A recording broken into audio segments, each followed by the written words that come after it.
Your Excellencies, distinguished ladies and gentlemen, I welcome you to our second plenary. As you're coming in, please take your seats. Let me first and foremost apologize if your lunch is delayed. We will ensure that this session is straight to the point, no delay, so that you can quickly go for lunch. We also want to ask if you're having problems downloading the NESG app. They are the booth outside, they can assist you in doing so. So while we're trying to put together the next panel, let me welcome you to this session. The focus will be on the subnational perspectives to economic viability. First, a paper that will set the tone for the panel discussion will be taking a look at the state of the state economy. Mr. Iniobong Usen, Head Research and Policy, BudgIT, is here with us. I shall be inviting him now to the podium to deliver his paper. Mr. Usen, please.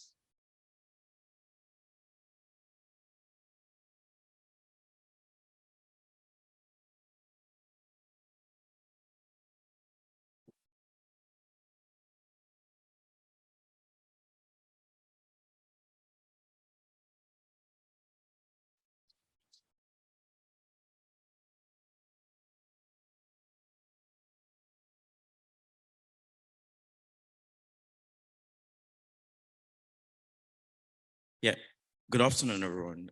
Good afternoon, Your Excellencies. I'm standing on existing protocol. My job here is pretty straightforward. I've been assigned to set the pace for the next plenary session, which is focused on the economic viability of states. And basically, we'll just be looking at the fiscal position of states and how it impacts their ability to attract development finance and private capital. So some of the key highlights from the 2021 fiscal year. We saw that the revenues of states cumulatively grew by 9% from 4.69 trillion in 2020 to 5.12 trillion in 2021. And as a component of this revenue growth, states were able to cumulatively grow their revenue by 33.66%. However, that's still less than 1% of the cumulative GDP of the states. If you look at the reliance on federal transfers as a component of revenue, we saw that about 33 states, right, had at least 50% of their total revenue as federal transfers, while 13 out of those 33 states had about 70% of their total revenues as federal transfers, which sort of demonstrates or signals the over-reliance, over-dependence on federal transfers as revenue sources for a lot of the states. If you look at debt grew by 8.68% from 5.86 trillion in 2020 to 6.37 trillion in 2021. And if you take a look at the debt to revenue ratio, that was about 124.41%. Looking at expenditure, the cumulative expenditure of states also grew by 27% from 5.23 trillion in 2020 to 6.64 trillion in 2021. However, the quality of expenditure or spending is still an area that we need to look into. So how do states prioritize expenditure?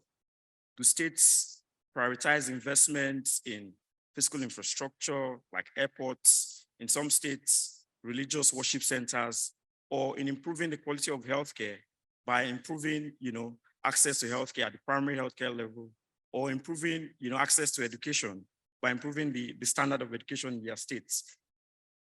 Then if you look at the cumulative personnel costs too for the 36 states, even if, states in 2021 were able to discover and eliminate 15,000 ghost workers as a result of, the SIFTAS program by integrating BVN and the biometric capture of civil servants, we saw that the personnel cost of state still grew by 5.38% from 1.46 trillion in 2020 to 1.54 trillion in 2021.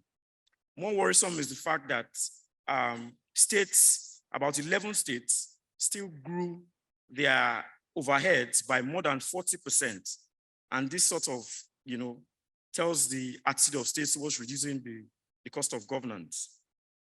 On petroleum subsidy, which has sort of crowded out, investments in critical infrastructure, in critical social sectors like health and education, if we were using the business as usual estimate for 2023, which is at 6.73 trillion, we're seeing that that's about 131.46% of the cumulative revenues of the states in 2021. That's also about 106% of the total debt profile of the 36 states cumulatively. And so that sort of signals how much this subsidy is crowding out, all of our revenues and contributing to the shrinking fiscal space. The next slide sort of shows you the dependence on states, the top 5, the bottom 5. On the average, dependence on federal transfers by states is about 58.4%. But if you look at states like Bayelsa, which is an oil-producing state, about 90% of their total revenue was federal transfers through gross FAC, which is a component of statutory allocation, the VAT, and the 13% derivation. At the bottom 5, you have Lagos, Ogun at 25.39% and 42% respectively. Then if you look at investments in human capital development with a focus on health and education, you would see that the subnational average for 2021 in terms of spending was about 1,977 naira. And if you take a look at the disaggregation of that particular figure, you would see that only 5 states spent between 3,500 and 5,000 naira on health per capita. At the bottom, about 2 states spent less than 400 naira per capita on health. But you had about 8 states spending less than 1,000 naira. On the education spending per capita side, the subnational average was about 3,954 naira, whilst you had about 9 states spending below 2,000 naira per capita on education. And you'd agree with me that there's a direct correlation between investments in education, health, and productivity. On capital importation, the ability of states to attract investments. For states that were able to attract investments worth $1 billion and above, it was just 1 state. And your guess is as good as mine, what that state is. For investments between $50 million and $100 million, it was also 1 state. Interestingly, between 2019 and 2021, about 10 states received no capital importation. So if you look at the ease of doing business, which sort of signals the ability of states to attract capital.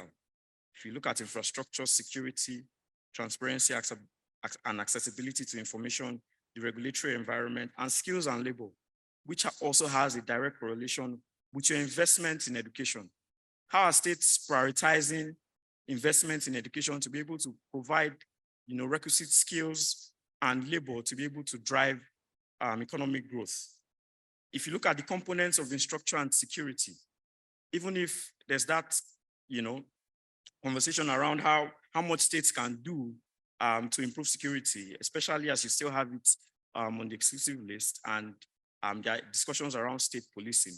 But how are states collaborating with the federal government to improve security in their states?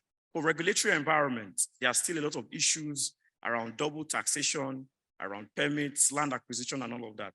And so in the next plenary, we would expect that our distinguished panelists would address these issues and take them head on.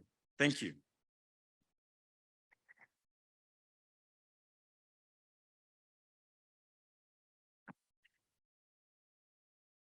We agreed on 5 minutes. He did exactly that. So let me welcome you, Your Excellencies, distinguished ladies and gentlemen. The focus here will be on the subnational perspectives to economic viability. Our panel is very stellar. But let me welcome here the moderator, program leader for equitable growth, finance, and institutions World Bank, Ms. Bertine Camphios.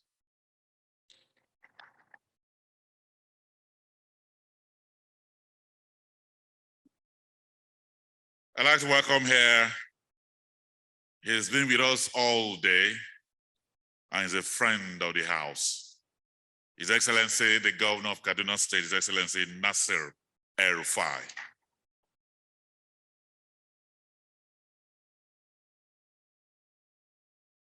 And also here, let me welcome His Excellency, the Governor of Edo State, His Excellency Godwin Obaseki. Joining us virtually is His Excellency, the Governor of Gombe State, His Excellency Inua Yahaya. Your Excellency, we welcome you. Thank you very much. And then finally, is Executive Secretary of the Presidential Enabling and Business Environment Council, Dr. Jumoke Oduwole.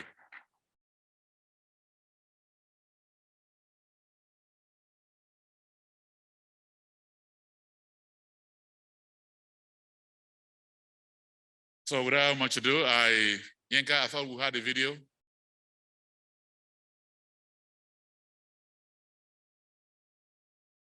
Okay, thank you. So without much ado, let me hand over to the moderator. Okay. 2023 and beyond. Priorities for shared prosperity. In spite of its potential as the largest in Africa, Nigeria's economy has consistently underperformed with further projected decline. Nigeria is in a transition with the hope for socio-economic transformation anchored on high capacity and high velocity leadership teams from incoming administration in 2023.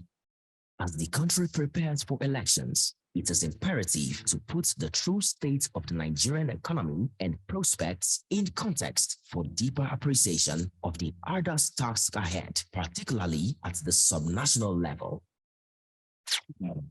Plenary 2, Subnational Perspectives to Economic Viability. This plenary is interpreted for our virtual audience in Pidgin, Hausa, Igbo, French, and Yoruba. Follow the on-screen instructions to gain access.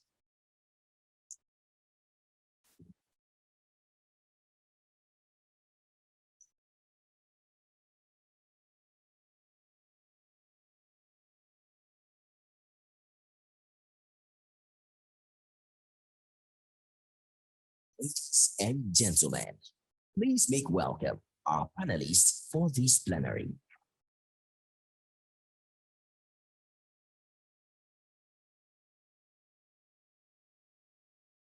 Welcome, everybody. I'm glad to see the room fill up because we have a great panel here to discuss a very important topic of economic viability of the state and what can be done to improve it.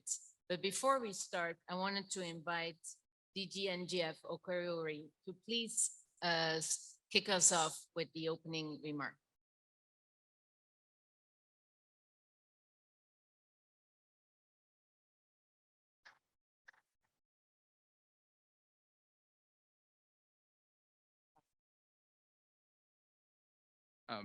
Benny, I think this is actually the chairman's speech. Okay. All right. Yeah, I'm delighted. This is from the chairman of Nigerian Governors Forum. I'm delighted to be chairing this session on subnational perspectives to economic viability. The choice of speakers reflects a sincere interest to elicit inclusive and apolitical recommendations that should guide reforms, collaborations, and investments going forward into 2023 and beyond. In the last decade, states' physical resilience and economic viability have continually been tested. From the fiscal crisis in 2015, health and economic crisis that followed the COVID-19 pandemic in 2020, intermittent insecurity and insurgency, to the non-remittance by NNPC to the Federation account due to the ballooning subsidy payments. These and the increasing infrastructural and socio-economic development needs have challenged us, the states and governors, to explore other development models.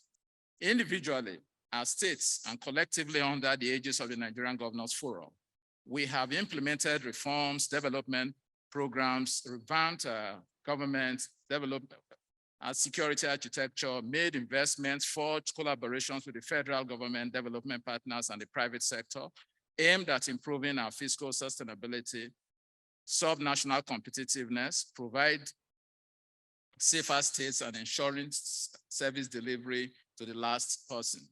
Some of these efforts include the State Fiscal Transparency, Accountability, and Sustainability Program for Results, State Action Plan on Revenue Generation, Nigerian Infrastructure Fund, Primary Healthcare, Leadership Challenge Fund, National Economic Council COVID-19 Response Plan, Safe School Initiative, Peace and Inclusive Security Initiative, regional and state security outfits, joint development commissions, establishment of industrial zones, special agro-processing zones, and several public-private partnership initiatives, including roads, cargo airports, deep seas, amongst others.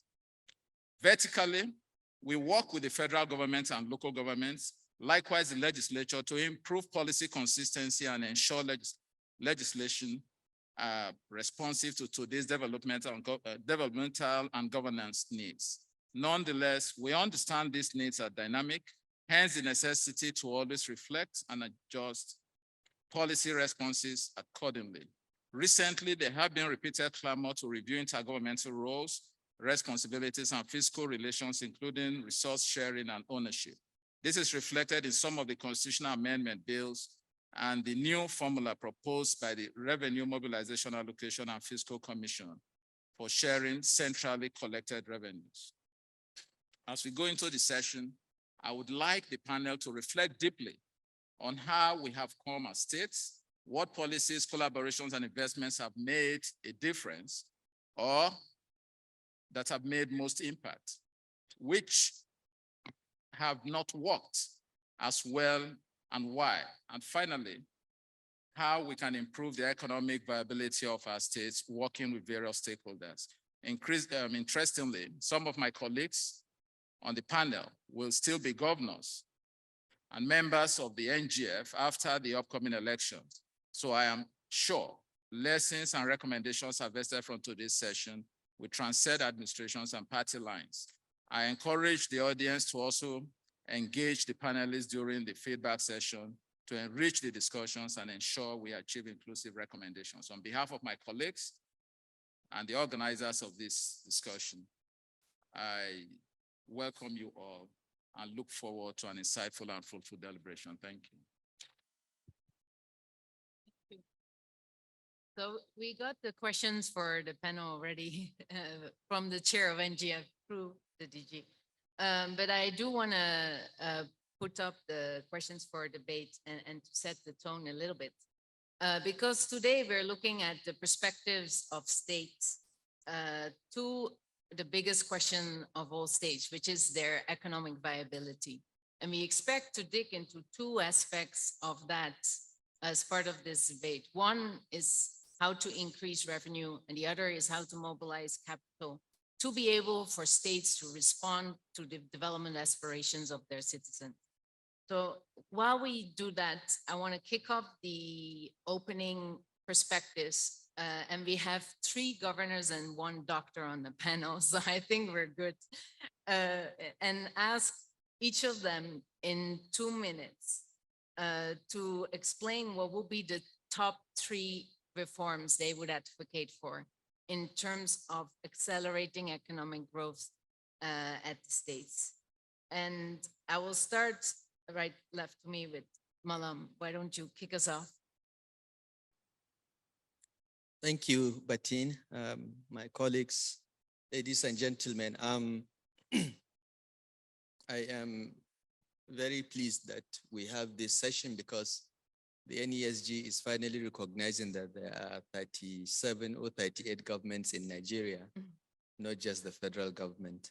NESG tends to engage mostly with the federal government to the exclusion of the states, and I think that should change.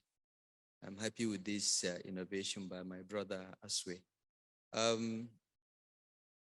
After 7 years as governor of Kaduna State, I would say that the three most important reforms that every state should implement is number one, find a way to raise more revenues, internally generated revenue, because it is clear in the last couple of years at least, federation account transfers have been going down dramatically. And this year, the oil revenues have become zero because we are spending all the revenues from the sale of crude oil on the subsidy.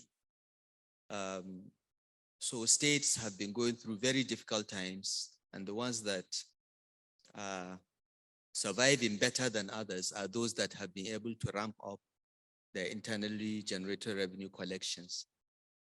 This talks to the issue raised by the minister earlier in the morning about the social contract and how to get people to actually pay tax and see tax not as a punitive measure, but as a contribution.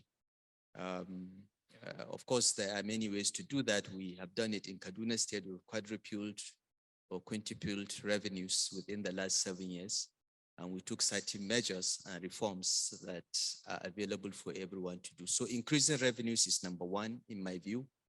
The second is to make the environment for business as easy as possible. Implement reforms that attracts business and keeps them there. That includes not only implementing ease of doing business charter, but creating a one-stop shop so that when investors come to your state, they go to one government agency and deals with that agency for all the investment approvals and licenses and so on and so forth. Again, many states have done that, and they are seeing the benefits, and Kaduna is one of those that have done. The third and most important in my view, particularly in the northern states that I am more familiar with, is the issue of addressing skills gaps.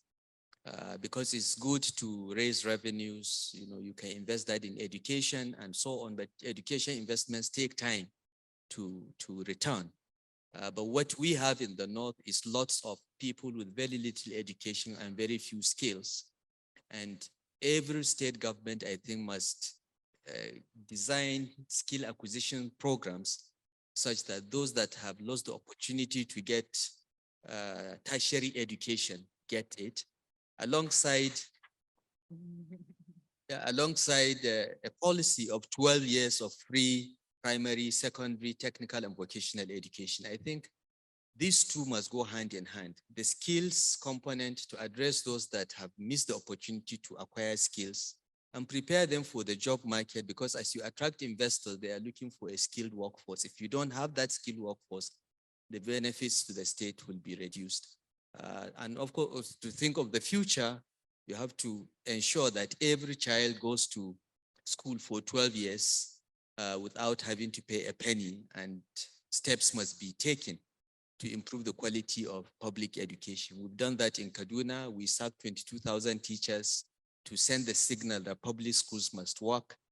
In the last 7 years, we've hired nearly 10,000 secondary school teachers with emphasis on science, mathematics, and technological subjects. So in my view, these are the three things that I think every state government should implement as part of measures for accelerating growth, creating jobs, and surviving these headwinds that we face. Thank you. So you get applause for skills, but not for raising revenues to improve them. Go ahead. Thank you. First, let me start by congratulating the chairman of NESG and his colleagues for carrying on with the show for the last 28 years. That's about a generation. It's been a long time. So congrats. In addressing the topic or the issues that have been raised, I think first we must understand that, yes, there are 37 governments in Nigeria, and the span of these governments is very wide. There are governments like Lagos, Kaduna, Oyo, that have had the advantage of history, haven't been regional capitals and now subsequently states. And then those who were created from the last series of state creation that was done about 3 decades ago. So in looking at states, we have to understand them from the perspective of the wide spectrum that they feel. For me, I think the top 3 priorities will be, first, taking on from where Malam stopped. The first will be about the people, human capacity of our people. Because you cannot talk about revenues, because revenue without people, revenues don't come from the sky. People must undertake economic activities for governments to be able to get their own share of the people's efforts. So it's about focus on the people, on the capacity of the people to produce economic goods and services. And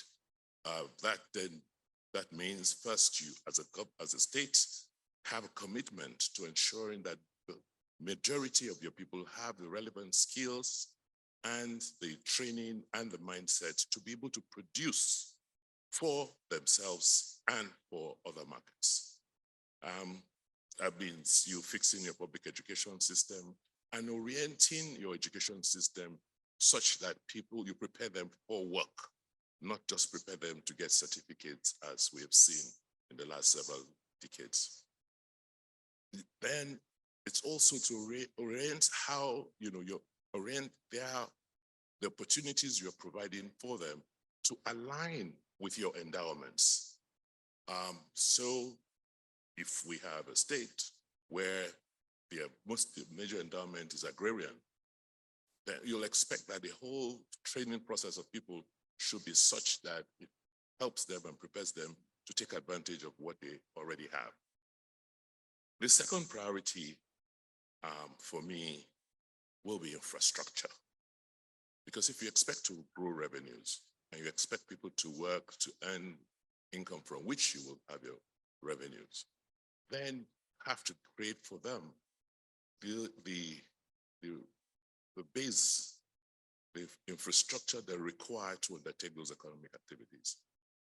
Even if you don't have roads, for instance, no matter how your productivity is at the farm gates, if the cost of getting that food to the marketplace almost equates the cost of producing that food, then you know you're not competitive and you cannot get revenues from that economic activity. So infrastructure is key, and that's the role of government. Whether it's road infrastructure, whether it's electricity infrastructure, and whether it's fiber, technology infrastructure. For us in Edo State, we've tried to prioritize that infrastructure and to make sure that year on year, the proportion of capital investments relative to recurrent has continued to increase. One major infrastructure we've realized that's helping us turn around the corner in Edo is electricity. Yes, we're advantaged. We have quite a bit of more than average gas resources in the States to generate. But we have just been able to unshackle ourselves by promulgating our own law within the states to create our own electricity market, since we found out that the Constitution does not stop us from doing so. So without electricity, you cannot produce, you cannot increase economic activities, and you will not see those revenues. And then the last for me is the enabling environment. And key to the environment is security. If people don't feel safe, if people are not sure about the safety of their property and their businesses and the assets, they're not, they're not going to, you're not going to see those revenues. Look at what has happened in a state like Kaduna, where my brother has worked so hard in the last 7 years. And look at the sort of challenges they faced about 2-3 years ago. Investors, knowing in spite of the opportunities they saw, have not been able to, they were bold enough to go and take advantage of those opportunities. And the revenues, haven't come to the extent that it should have. So for me, those would be the 3 priorities. Thank you, Governor. I promised 3 governors and a doctor, but I think we're still trying to connect Governor Jahaya. Can somebody tell me whether no? Okay. Then let us move on for now, and we'll bring him in as soon as the connection is established. Dr. Jumoke. Okay, thank you very much. Good afternoon, everybody. I'd like to congratulate NESG and the chair, the outgoing chair, who has been extremely supportive to the work that I do. I bring greetings from the Presidential Enabling Business Environment Council, chaired by His Excellency the Vice President, with about 13 honorable ministers as members, including the Honorable Minister of Finance. And the PEBEC went into a collaboration with the NEC, the National Economic Council, since 2017 to replicate the model of the business climate intervention across the country. So I've been working very closely with all the excellencies and the Minister of the FCT because they all unanimously agreed to adopt the model. So I would definitely start with my own bias. I think the regulatory environment definitely sets the tone for economic viability. And I say this because without transparency and efficiency in public service delivery across all states, the environments will continue to be less than palatable for private sector to thrive. At the PEBEC, we focus mainly on small and medium-sized enterprises because they're the backbone of the economy, nearly 50% of GDP, and they account for about 84% of jobs in Nigeria. So when we have a systemic intervention where MSMEs can just go to government offices, get their permits, where we layer automation, and we just use digitized services for small businesses so they don't have to incur a lot of costs to doing business, where there's speed and where there's transparency, access to information. So that would be the first one for me. At the federal level, the Executive Order 1 on transparency and efficiency of public service delivery was the first executive order of the administration that focuses on anecdotes to corruption and bureaucracy. Layering efficiency means that businesses can very quickly deal with public servants and civil servants, and also with transparency. You have a lot of technology and automation, making sure that rent-seeking opportunities and leakages are blocked.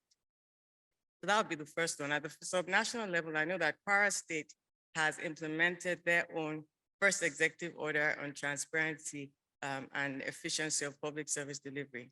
The next one, I think I'm going to cheat a little and amalgamate some of the reforms. The excellencies have already mentioned some of those that I would mention, but I would go to land, the use of land, registration of land, because of its catalytic effect when it comes to capital for businesses.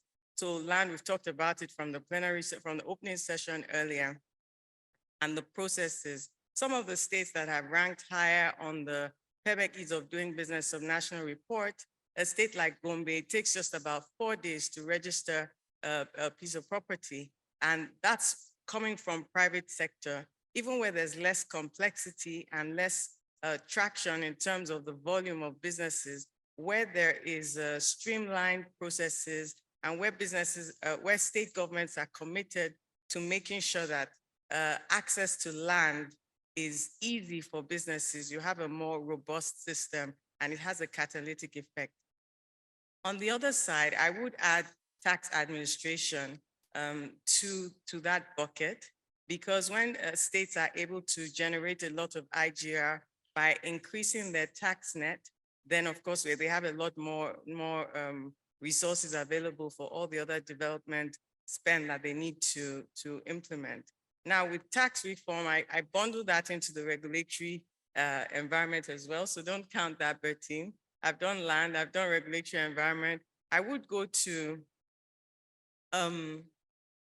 access to justice is another important one. So we have small claims courts that we're replicating across the country, 8 states. It started with Lagos State, and Lagos has dispatched over 4,000 cases through the small claims courts based in the magistracy court since 2018. Kano has dispatched over 1,000, and you have 6 other states that have implemented their small claims courts, because small businesses tend to leave money on the table and tend to without access to justice, they're kind of strapped when they can't dispatch their commercial disputes quickly through the judicial system. So that's another one. Very quickly, I would bundle in, we talked about technology and just access to enabling technology. So broadband in there, and other important frameworks like PPP frameworks, if you want to talk about scaling on a larger scale for private sector. I'll stop here before you stop me. Thank you. It's okay. I did count a few more than 3, but that's okay. And perfect timing, and we got the governor as well. Governor, welcome. We already did a round, and I'm not sure you were able to already hear us. So let me just briefly remind you of the first kickoff question that we had, and I hope he's still connected. So the question that we had for each of you was, what would you recommend as the top 3 priorities that would immediately accelerate recovery and growth in the states? So over to you. This connection seemed patchy.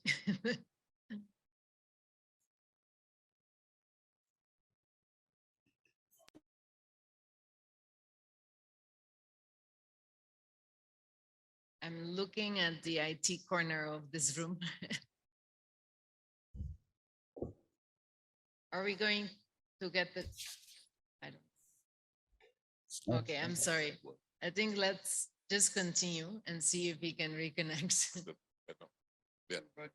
So we have to add one recommendation to the investment zone 5. Okay. So let us move on for now and see if the governor can connect. And No, I say they're number 1 in doing business, but they can't connect.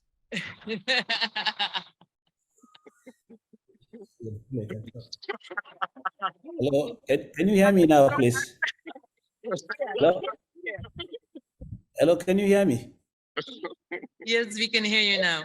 Yeah, thank you. Sorry for that is one of the challenges we're facing. And I think on behalf of the Minister of Communications,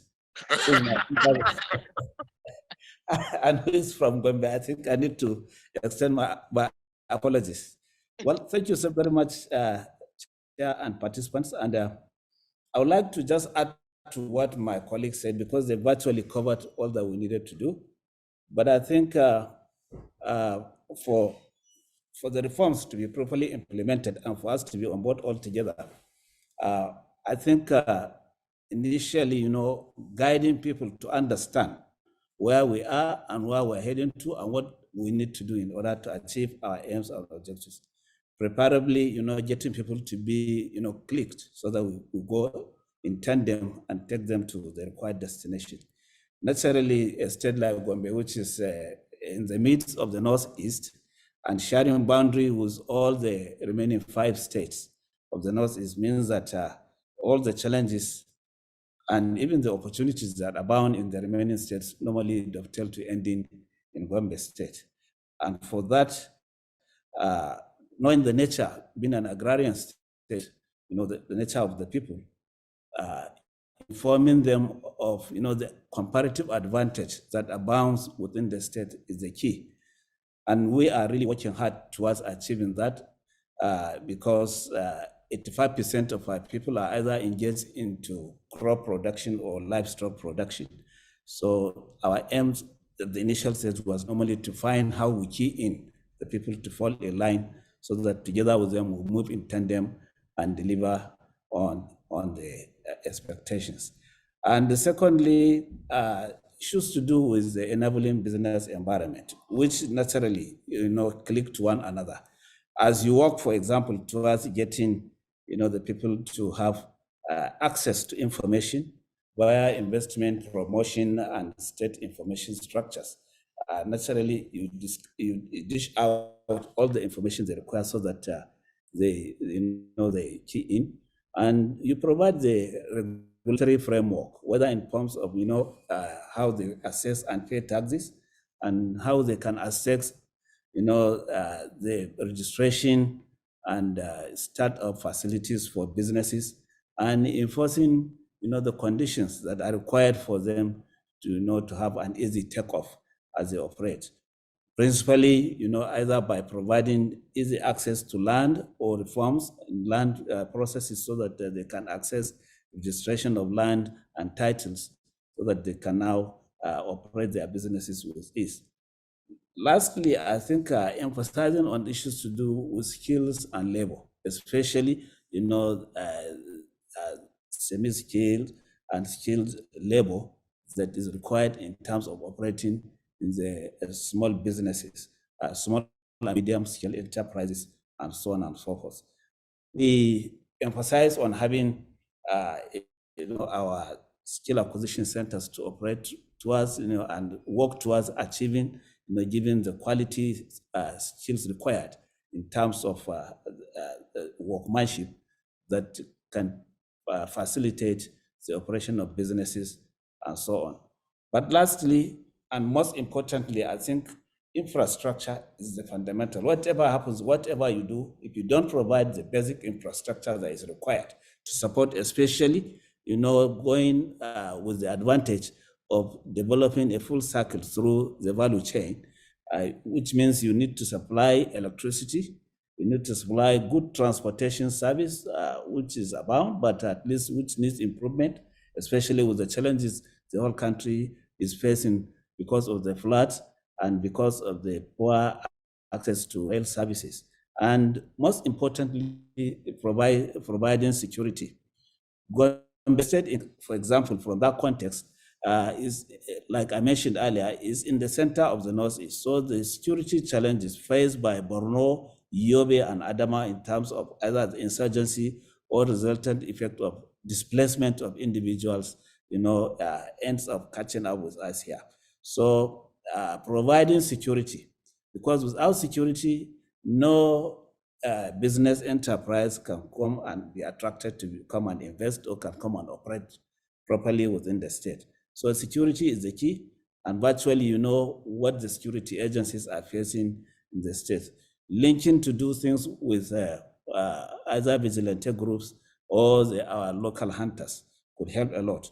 But even upon that, when they face a sophisticated, gang of bandits that have all the weapons required, and that cannot compete with the local weapons that we have here, they have more advantage, and there's need for us to see that we work in tandem with the security agencies so that together we can provide the adequate cover of security and operational environment for businesses.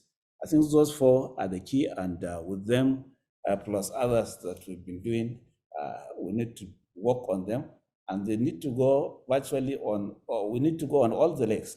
We don't do that, it will mean one side of it will drag the other. So we may not achieve what we want, and the resultant effect on businesses and business environments are not really very favorable. Thank you. Thank you, Governor, and I'm happy we were able to connect you. Yep. So let me throw in a second round of questions as a follow-up. So for now, the first round of questions was about what the states can do. I now want to bring in also the federal government. And on some of the topics you already mentioned, like raising more revenues, the states depend also on what the federal brings. So in terms of collaboration between the states and the federal, can you give an example of how that collaboration can improve for the benefit of the economic viability of the state? And Governor El-Rufai, because you mentioned PMS, and I know you've been chairing that committee, I do want to put you on the spot and ask what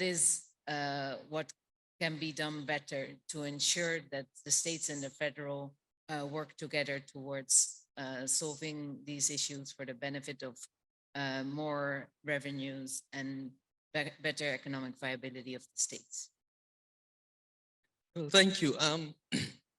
The framers of our constitution envisage that for the economy to work well, there needs to be some level of coordination between the activities of subnationals and the national government. And that's why the National Economic Council was created with the vice president as chair and the 36 state governors as members, with the governor of the central bank, I think a minister of finance and so on. And under this administration, we have met very religiously, almost monthly, every month, to discuss these common economic issues, because there is one economy, the Nigerian economy, even if there are several components of it. And for the economy to move very well, I think it is important that recognition is given to the fact that there are 37 or 38 working parts of that economy. And we've tried to do that. I think that if the National Economic Council decisions have been faithfully implemented by the national government, many of the problems we are facing today would not arise, because the Nigerian Governors Forum provided technical resources, and we worked with the NNPC, for instance, to study this subsidy issue when it started looming and had reached 800 billion. We studied it, we projected that this, if left unchecked, will result in trillions of leakages. And as pointed out in the morning, we are not even sure whether these consumption numbers are real or they are just manufactured on paper to take out money. And we envisage a point where NNPC would come to the Federation account and say, guys, we need a check from you to cover the subsidy. Not to contribute, but to say, you know, we are spending more than we are raising from this. And we've got there. End of last year, we got to that point. And we had a very good report, which we collaborated. We got experts, we worked with international partners, and came up with a framework to withdraw the subsidy and apply the resources to security, infrastructure, some state projects, some local government projects, some interventions in healthcare, in education. Even this ASU strike and the resources needed, we thought of throwing some of the money into that. And we agreed. The governors, the 36 state governors agreed. The Economic Council approved it, but the national government failed to implement it. So I think there is a framework for collaboration, and the issue is to implement that framework. I feel sorry for the Minister of Finance, because so many people come to me and say to me, you know, I have this payment, please talk to her and so on, because she is from my state and my sister. But I think she has the worst job in the world, because a Minister of Finance that is struggling to just service debt with the revenues of the country, I don't know how she sleeps every night. So there is a framework for collaboration. The Constitution envisaged it, but there is no framework for enforcing what the governments have agreed. We have seen where such collaborations work. They have been very effective. For instance, under the auspices of Joint Tax Board, the state tax authorities and the Federal Inland Revenue Service meet regularly, they coordinate tax policy, they they share data to ensure that people don't move from state to state avoiding taxes, and it has worked for everyone.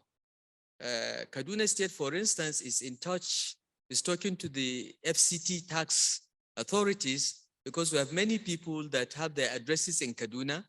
When we send them tax bill, they say we live in Abuja. So we approached Abuja and said, look, guys, these guys are playing both of us. So let us tax them either in Kaduna or Abuja, and we share the tax instead of them, hanging in the air and saying to Abuja, oh, I'm from Kaduna, but they are not paying tax in Kaduna, but telling Kaduna that, yeah, my address is in Kaduna, but I live 182 days in Abuja, and thereby avoid paying taxes in Kaduna. So I think that it is very, very important that we not only have a framework for engagement between national and subnational governments, but also a mechanism for enforcement. Because till today, we don't know why this report that we submitted to the government, I think it was 2021. It was September 2021, if I remember. And the Minister of Finance agrees with us, by the way, that this should be done, but it has not got done. I don't have any answers to such questions, but I know that in a federation, the only way things will work is when the subnationals and the national government synchronizes and there is full transparency between the two. Right now, even in federation account, the accountant general just tells us the numbers that he has. There is no full transparency as to the revenue flows or the deductions and so on and so forth that our commissioners sometimes have to walk out of federation account meetings to force more numbers to come out of the national government. So there is need for full fiscal transparency. There is need for coordinating framework between subnationals and the national government. But more importantly, there is a need to have a framework for enforcement of what is agreed between the federal and the state governments. Thank you. Dr. Chimoke, do you want to add to this topic? Because you've been working on this partnership as well, specifically on the business enabling environment. Yes.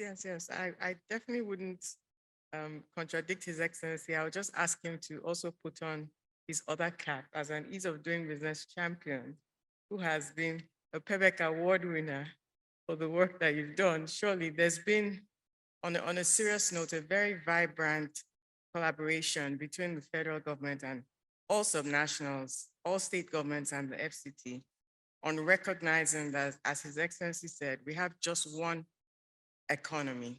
And so it's Team Nigeria.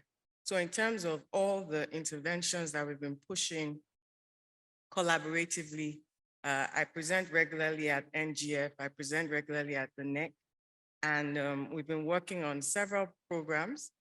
We worked on perception indices, we worked on World Bank Subnational Report, we worked on our own homegrown subnational report, which was created, the framework was created by a technical working group that had representation from all regions in the country. And in fact, Kaduna was the regional rep there. Omar is here. And that framework, that technical framework, came up with 4 homegrown indicators: security and infrastructure, access to information, workforce readiness, and of course, the regulatory environment. So we had the baseline survey released, and we actually have the second iteration of that report coming up soon. We refreshed the methodology to add another indicator called economic opportunity. And that's some of the work we've been doing to coordinate and ensure sustainability and a framework for all the different specific reforms that we work on.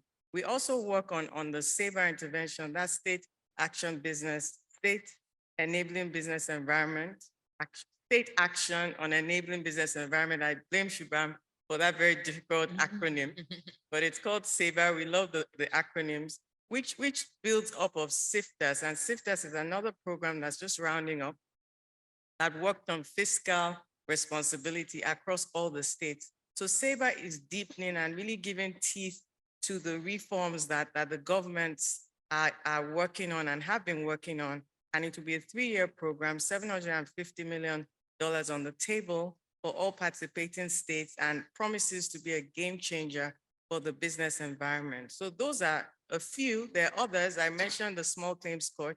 There are other interventions that between the federal and state government have been going very well indeed. I know that Governor Obaseki would agree because he chaired the Sifters Committee and was a champion that helped us deliver SABRE and sell it to the NGF and the NEC. I've roped everybody in. Governor of Gombe is the current chair of the SABRE ad hoc NGF committee, so nobody can. Thank you.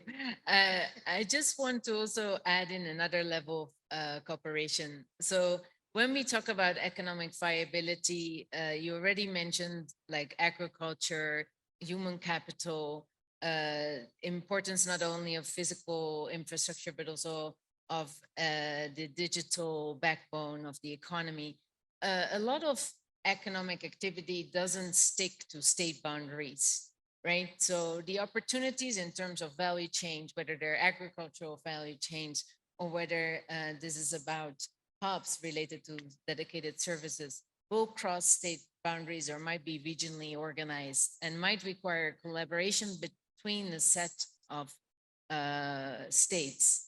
So what more can be done also to drive that kind of collaboration among states to really move Nigeria to the next stage in terms of driving some new opportunities for growth that Nigeria desperately needs to diversify away from more?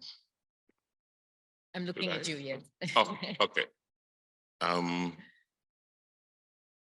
think first, let me take up from where Malam Mupai left. And he left that big question. We, as a government, as a NEC, have done so many, created so many frameworks, and we haven't made progress. You look at what we're doing here today, NESG, and just go back the last 28 years. Just read all the resolutions, and you'll find that there's nothing we are doing today or saying today that we have not said in one form or another over the last 28 years in NESG. So the big issue for me is, what is really the underlying problem?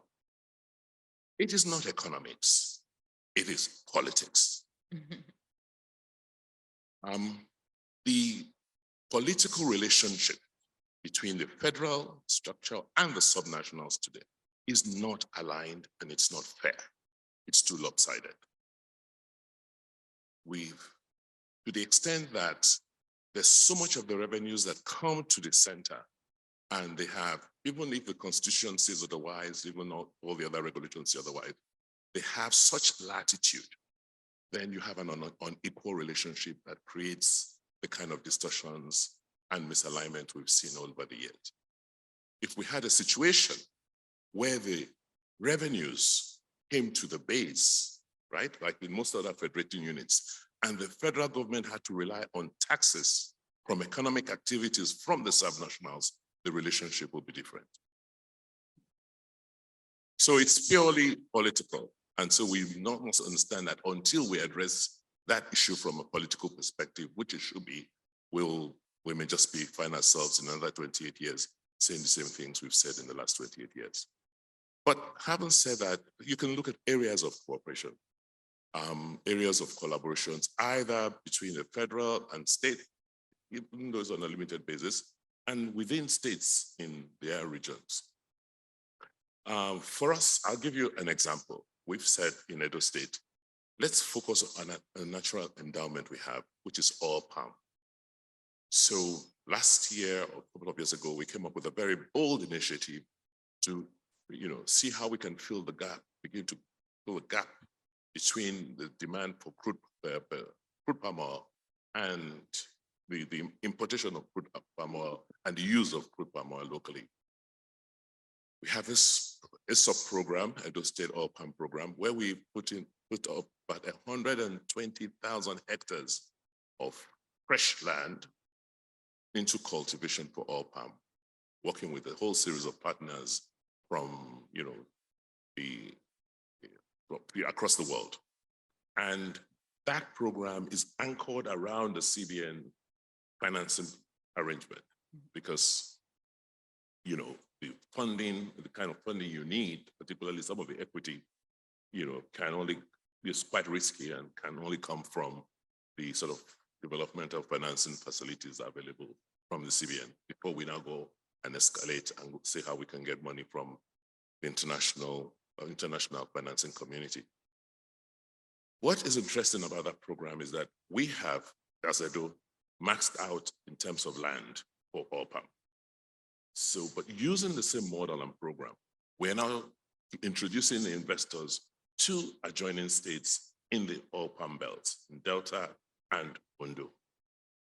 So these corporations can only happen on a sustained basis when investors can see the direct benefits and opportunities that exist in a particular economic chain. And we also seen collaboration outside of specific economic activities.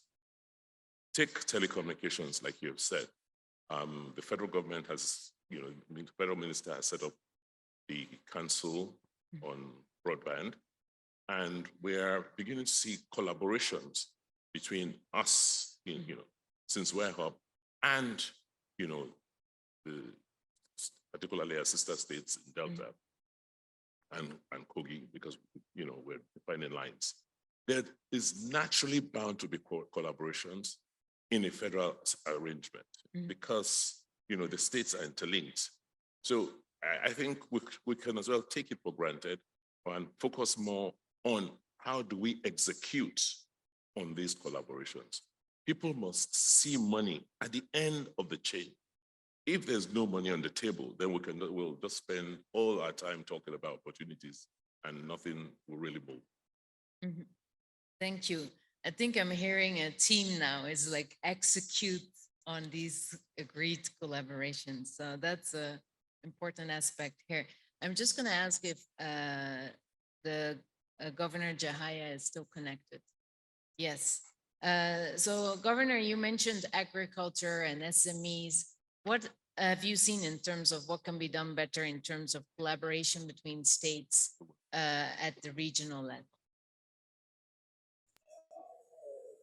Well, I think collaboration is the key because naturally with the synergy, especially within the sub-regions, it means that we need to share in terms of what we need to do to protect and improve on the environment so that productivity can be sustained or even improved upon.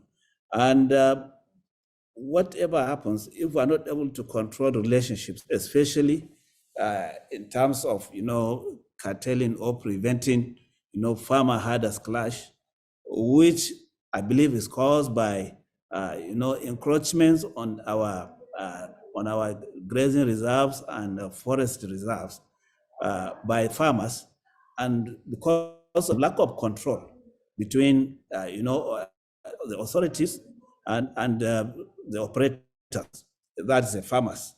So you can see that every year there tend to be issues that are generated as a result of encroachment by cattle rearers on farms. There's need for us to see to the implementation of policies.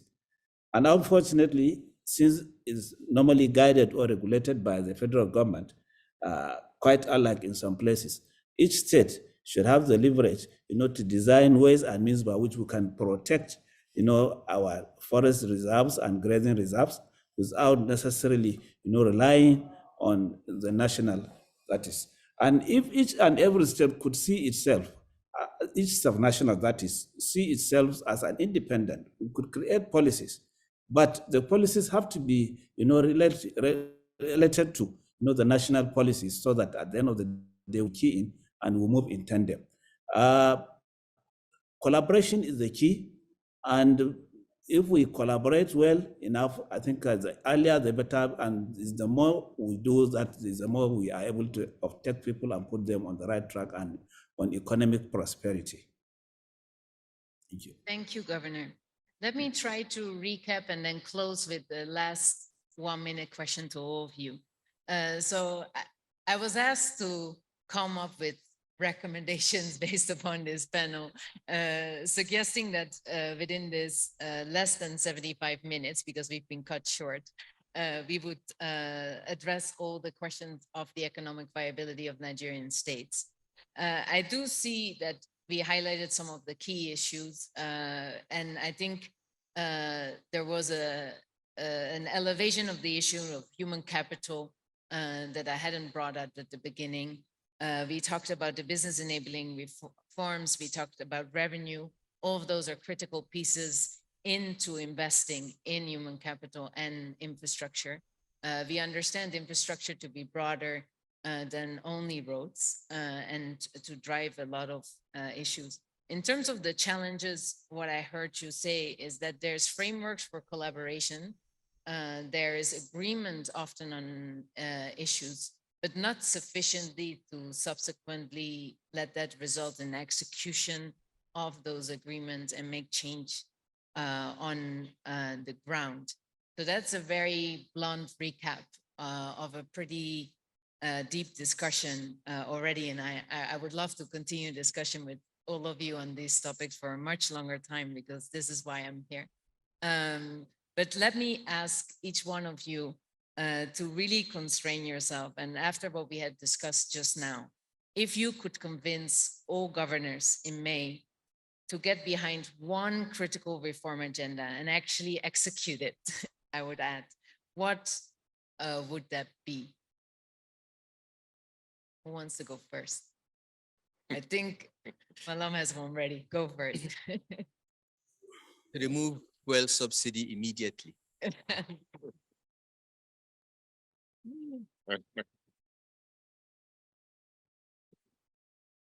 You know, I won't say that one. I'm already in trouble. I think for me, it's like, look, what's one most important asset or requirements for production in any economy is energy. So if you don't have energy, whether it's, fossil fuel based, whether it's, alternative energy, we need to, for most states, let's see what is your energy source so that you can drive some production at scale. Because without energy, we've come to realize you just cannot be economically competitive. Mhm. Thank you. So we have agreement so far with the room. Okay, then Governor Jaya. Yep. I think for me, what this brings to fore is the need for us to see that we make amends as to how we have been doing things. And that can only be achieved if we do what we call a restructuring.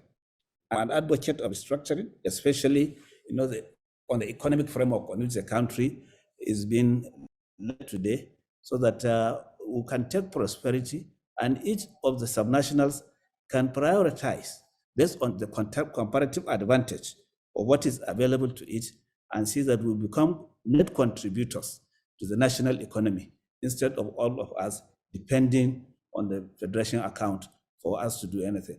For example, Gombe has a lot of deposits in terms of even oil and gas. And we have a lot of agricultural resources and solid mineral resources.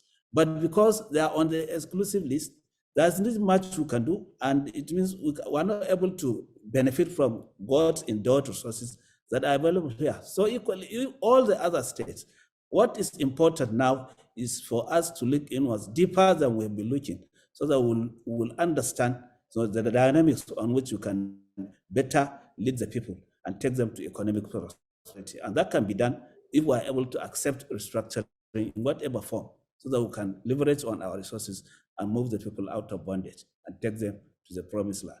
Thank you.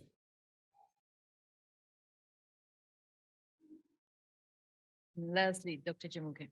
In addition to all these, I would say we need to grow the pie, and to grow the pie, we really need our regulators to support the private sector.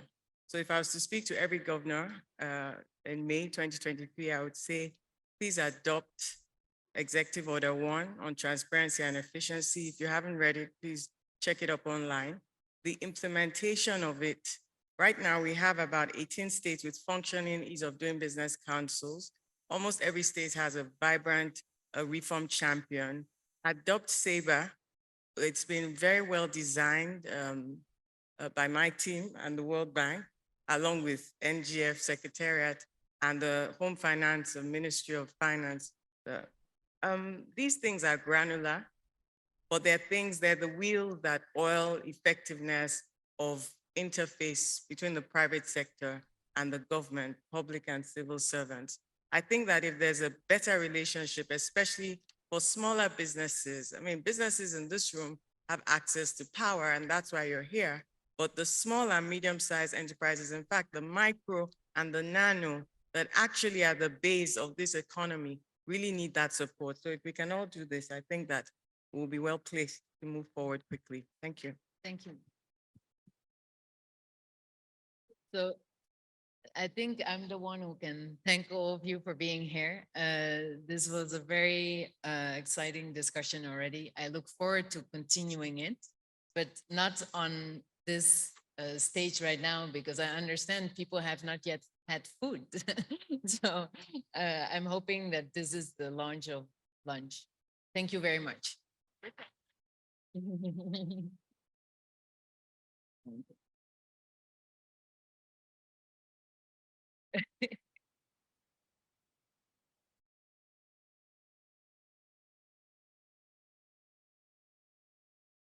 Mr. Chairman, please join us here, please.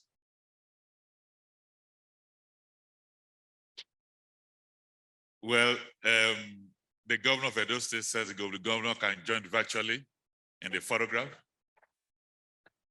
The Honorable Minister, please. Okay, thank you.